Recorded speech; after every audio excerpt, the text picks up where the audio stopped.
Hey guys and dolls, welcome back to another K.A.S.I.E session.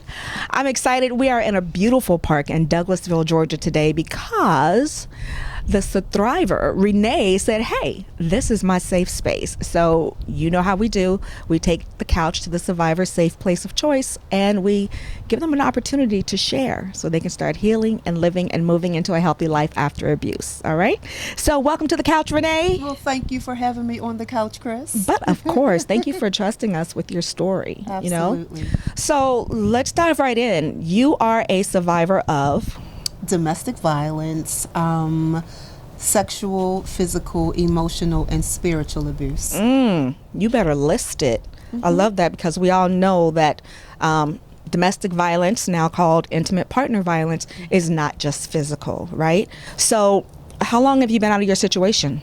I've been out of my situation now, so my story is a little interesting, so we'll get into that, but I've been out of my situation fully probably now for like the last 8 years. Good for you. Good for you. So how was that? Because statistics say that when a victim tries to leave that situation, that's the most dangerous time. You know, so how was it for you to escape? You know what? I think that in my mind, I had escaped 1,000 times. It was in my spirit and my not having healed from the things that kept me in the domestic violence that actually had me to stay. So I had vacated a long time in my whole self, like in my thought process. But after I finally started dealing with why was it I was continuously being in abusive relationships, that it was like, okay, now I'm going to match what I see me as being free and actually step into that freedom. All right. Yeah. Let's talk about what the comment that you made. You said that you hadn't healed from the things that kept you in that relationship. What do you mean? So, okay, so let me just say this, because I told you my story is a little interesting. I was actually married 3 times. Okay. And there was abuse in all 3.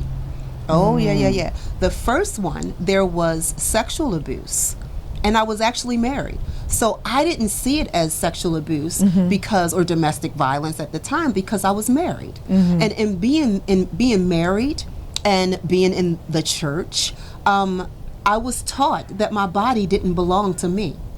So though I was constantly being violated because I was having something taken from me that I really wasn't willfully given, but I was under a religious practice of thinking that it was my duty.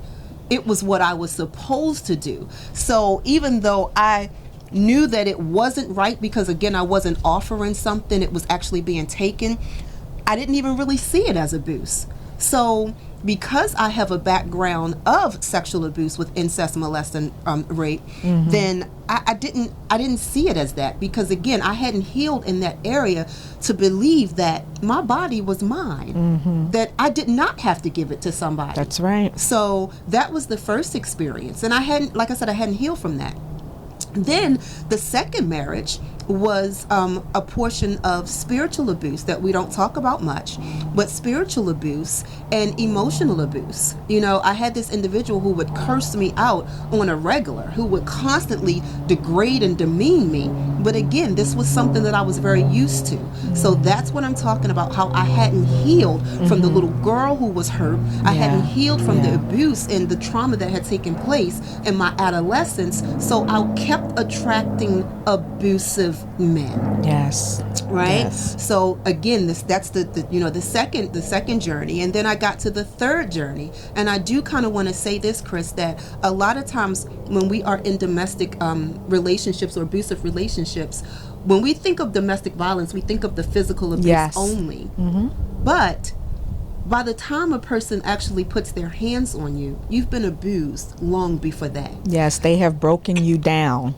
Absolutely. So herein lies my third marriage, to an individual who knew my past history of the first 2 marriages. And this person, again, was verbally abusive, emotionally abusive. We both were in the church, so, under the religious and spiritual abuse. And by the end of it all, that was the one that actually put their hands on me and almost broke my jaw. I'm so And it was sorry. at that point, as I continued to heal, even through that process, was like, no, I don't belong here. This is not for me. I'm not supposed to do this. I don't care what anyone says. I don't care what my background says. It's a part of me healing. And again, thus the shirt. I healed out loud because people saw me going through what I was going through and didn't understand some of the choices and decisions that I was making, but I was healing, and I had to heal out loud because when we live in silence, too many things happen to us. So that one time that he went across my face and almost broke my jaw, I said, this ends my healing. Why? Because I now recognize and realize that all those things that happened to me, all those things in my past, I'm not what happened to me. And this is the time to start living out loud because I've been healing out loud. You are not your abuse. I say that all the time. Don't let your, past situations and your trauma define who you are. You are worthy of love and a safe, loving relationship. And whether it's a friendship, whether it's an intimate partner with your children, your family members, you deserve to be in a safe space where people are not abusing you, whether it's verbally, financially, spiritually, emotionally, and definitely physically, right? Absolutely. Yeah, Absolutely. yeah. So why did you want to share? Why did you want to share your story here on the couch? I wanted to share my story, one, to let people know, as you know, they're not alone. And first and foremost, like you said, you're not what happened to you. And to let people know that you can come out of the situation. You do overcome. You do thrive. You do get out of the situation. And it's stories like this that'll give you the strength to let you know that you can. I also wanted people to understand and know that we talk about abuse in the households, but we don't talk about abuse in the household of God. You better say that. You better say that. There's such a lack of support in the church when it comes to domestic violence and sexual violence. It's that whole God doesn't want you to get divorced. We are going to pray for you, but that's not healing your black eye. That's not healing your heart. You know what I'm saying? So yes, speak on it. And Chris, I want to say first and foremost to your audience that I am a licensed ordained minister. So it's not that I speak against the church. It's not that I speak against God. I speak about the individuals within the building called church that allow such situations and circumstances like domestic violence, partner violence, abuse take place, like you said, for the sake of another abuse, religious and spiritual abuse. Just like you said, I share my story because I was being abused as a licensed ordained minister. I was being abused by, listen now, I told you I was married 3 times, right? The first one was the choir director. The second one was a minister. The third one was the minister of music. Right? So when I went to tell my story, and then the third one, as we want to add, he not only was the minister of music, he was a state detention officer. Oh. So we haven't even touched that yet about the domestic violence within our Yes. Our legal, the police. Yes, the police department. Yes. So we haven't gone there. So that's why I told you my story was a little interesting because it really envelops all the places and all the things where abuse take place that we really have not really pulled the covers fully or the rug from. It's not been exposed. It's not. And my thing about intimate partner violence and sexual violence, why is this such a taboo subject? Why is it always swept under the rug? Why is it so dark? But the people who are, and any and everybody can be a perpetrator. Absolutely. But I will say that when it comes to law enforcement, when it comes to the clergy, when it comes to athletes, when it comes to people in the public eye, that a large percent of them are abusers. They're perpetrators. But you see the football teams wearing pink in October because October is Domestic Violence Awareness Month. But you don't see any of them wearing purple when a lot of them are the perpetrators. I'm just saying, I want to start a movement where they start wearing purple. Wear your K.A.S.I.E ribbons. Wear your purple. They need to wear their K.A.S.I ribbons in support of survivors of sexual and domestic abuse, and they need to stop it. And again, I think it's because once we start talking about that, we take people characters, and we want to see people the way we want to see them. You know, I wrote a book called Silent Screams because people are only able to see your outward, but they don't know what's going on inside of you. You know, and we talked, and I shared, you know, my music video with you, Paralyzed. Yes. I wrote Paralyzed, and it's a music video. It's a song about what I went through while I was in my domestic violent relationships. I felt like I just was crippled. I couldn't move. I couldn't get out of the state of being that I was in. I saw things around me, you know, but I couldn't be creative. I couldn't be myself. I couldn't. I mean, these was times that, and again, I'm open. I'm very open. You know, I'm out the box. That is my whole mission, ministry, and business. And I was very suicidal. Oh, I didn't want to die. I just didn't want to live that way.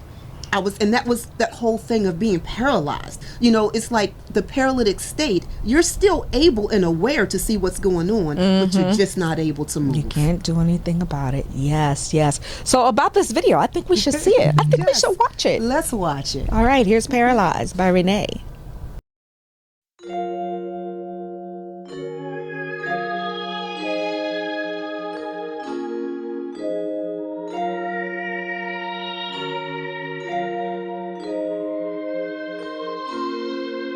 As I hold this pen, unable to write, staring blankly into nowhere, I'm paralyzed.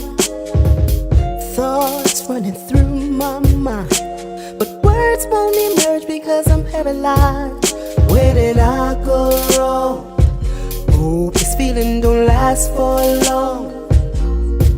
You gave me strength to write this song. If you look in my eyes, you see I'm paralyzed, so blinded by the lies, ain't got no sense of time. Something I can't describe that makes me terrified. That's why I need your guidance, 'cause I'm paralyzed.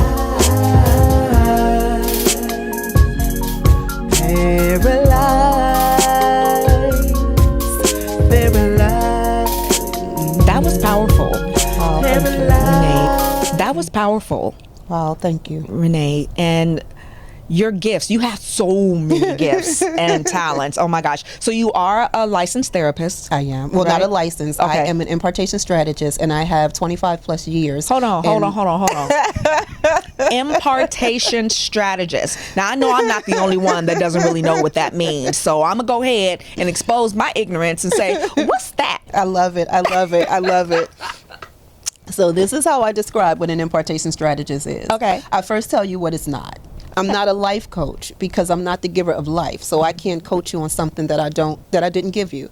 And I'm not a motivational speaker. And I don't speak ill on either. But motivational speakers, more so, that's motivating your emotions, right? Okay. But when you leave out of the seminars, you still have that same challenge and situation or circumstance that you walked in that seminar with. True. So as an impartation strategist, I actually come alongside you in order for you to live your best life because you become your best self. I give you strategies and ways and perceptions and things to look at and to implement so that you can live a better life. Now, I just don't do that just because I think it's something good. It's because I've done it myself. All right. I've done the work myself. Yeah. And then, of course, like I said, the educational background. I have the educational background in psychology and social work, and I have several years, I won't tell my age, but several years of mental health and behavioral strategies and therapeutic services. Yes. So. I love that. So, in all your creativity, first of all, the T-shirt. Right? Oh my goodness! Let's we see wanna that. Heal out it's loud. Heal Out Loud, Yes. and then to accompany that, these lovely bracelets. Yes. Aren't they beautiful? I just believe, Chris, that we should not only thrive, but we should be a reminder. I'm big on affirmations. So I do T-shirts and I do jewelry with sayings and quotes on them so that we always remind ourselves. We're always looking and remembering. Yes. I made it. I healed out loud. I can do all things. I'm created beautifully. I just think that's how we should do it, honestly. Be proud of it. Yes. So when Renee and I first met, we met one day, and she was like, I'm having a get together at my house, and it was more of an empowerment session. She invited some powerful women Yes. to come. And it was the brainchild of Kim. Yes. Right? So giving Kim a shout out. But we came together, we prayed together, we broke bread, we played together, we played some board games, and I won a gas card. Yes. Okay. Right? But we didn't even know each other, and we were referred by Jessica. We were connected by Jessica, whose story you can also watch on YouTube. Make sure you follow and subscribe.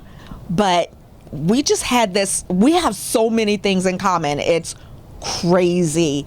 I mean, one of the things you sent me a video of your son, who is Omega Psi. Yes, K.A.S.I.E. And I was looking at his shoes, and I'm like, wait a minute. My son is Omega Psi and has got the same shoes.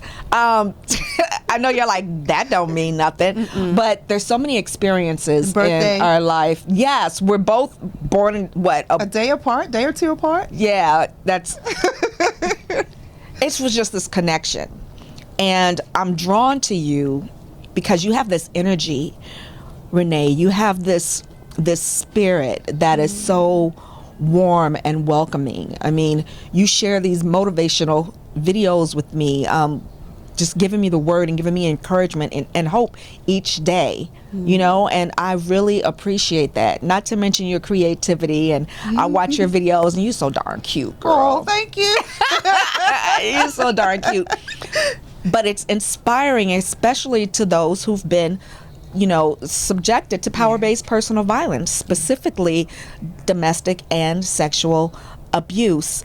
And to watch you thrive, Wow. Watching you thrive, knowing that you've been through what you've been through, knowing that you do these videos in an effort to spread the word about domestic violence and in an effort to let other survivors know that, you can heal. Yes. There's life after abuse, Yes. right? Yes. So I applaud you, and I thank you, for giving that to us because we need it.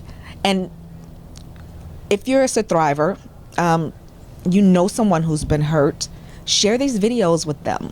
If any of these stories inspire you, or you think they can inspire someone else to even get out of their situations, and I know it's not easy, and people who are in those situations don't leave until they recognize they are being victimized or they are being abused. I understand that.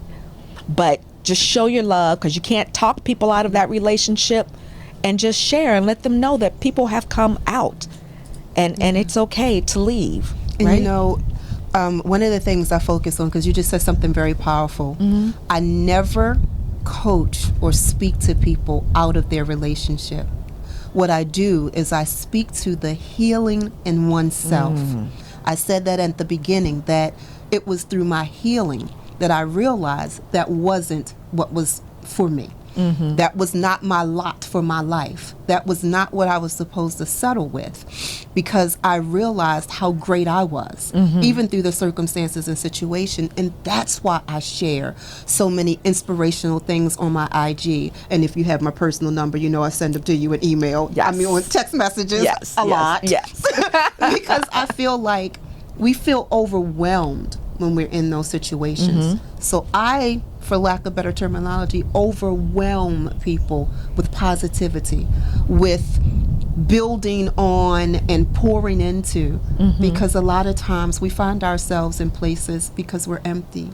I was void of affirmation. I was void of what I thought was guidance. I was void because I had been rejected and abandoned in adolescence years. So guess what? A lot of us fall prey to that. And so I pour in to let you know that you are accepted, that you are wanted, that you are loved. I am so big on affirmations. And I just feel that once we get that affirmation, once we feel that validation, we come out. Amen. Amen. What I didn't ask you in the beginning is why you chose this location. I chose this location because I didn't realize how much nature, water, the outdoors made you feel great, right? You look at God's creation and you see how wonderful it is. You see how wonderful it thrives, and we weren't made any less. we were actually made greater. So it's through nature walks, it's through the outdoors that I breathe. I hear birds chirp and sing to me. Yes. That's a personal song, a personal message. And I'm like, so it's out here you can have clarity of thought, clarity and peace. I tell people who are going through challenging situations, whether domestic or all, go outside, just walk. Walk. I promise you, just breathing in the air, just being outside and seeing the trees. It's a whole nother place. Sometimes you walk around your own neighborhood and didn't even know that a store was there or a place was there, because you were just rushing by it. But outdoors, it just feels like freedom. Yes, it does. And looking at the greatness of everything that he created and formed, the way, have you ever noticed, okay, this is weird. Have you ever noticed how when the birds are on the phone wires or on the wiring, that they are evenly spaced? Yes. How they're evenly spaced. I'm like, how do they do that? Wow. It's like, we're supposed to do the whole 6 foot Wow, they 6 foot they thing. never. They are, but they know exactly how far apart to be. I just think that's so cool. Next time you see the birds on the phone wire, check it out. Yeah. All right. Is there anything else you want to share? Oh, tell us how we can find you and your creations. Absolutely. Yeah. Okay. So I'm definitely found on IG as Rebirth of Renee. My email is www.rebirthofrenee.com. Okay. There you'll find information on how to book me. You'll find information on how to get the impartation strategist sessions with me, as well as finding my creations, t-shirts, bracelets, CDs, books. You said I do all things. I want the word to get out. So by any means necessary, I'm going to get you a word of healing. And so your umbrella organization company is Out the Box. Out the Box. Out the Box. THA. Out the Box. Out the Box. Renee, thank you so much. Thank you again for having me. I hope that this session helped you with some release. Yes. Helped you in your healing journey. Yes. And just helped encourage you overall. Yes. And most importantly, that I helped encourage others. Yes. Yeah. Yes. Because it's all about SurThriving. It is. So these are for you. This is your Yes. K.A.S.I.E magnet. Yes. You can represent sharing, healing, and healing. Yes. And this is your official K.A.S.I.E ribbon. Thank you for pinning it on my jacket. Yes. Tell the story about your jacket. This jacket was a jacket I received when I first went into the domestic violence homeless shelter in Baltimore, Maryland. And to this day, I keep it with me. It's got holes and everything in it, but you know what? It's a constant reminder that I came out of that situation. Yes, So this pin on this jacket means everything. I love it. Thank Share, you. heal, live, and heal out loud. Heal out loud. Yes. It is. All right, guys and dolls, that wraps another session on the couch with the K.A.S.I.E Project. If you are a SurThriver and you want to join me on the couch, just, hit me up on Instagram or Facebook or anything like that. Just follow the K.A.S.I.E Project and send me a message and say, hey, Chris, I want to share, heal, and live. I'll see you next time. Bye. Awesome. Good.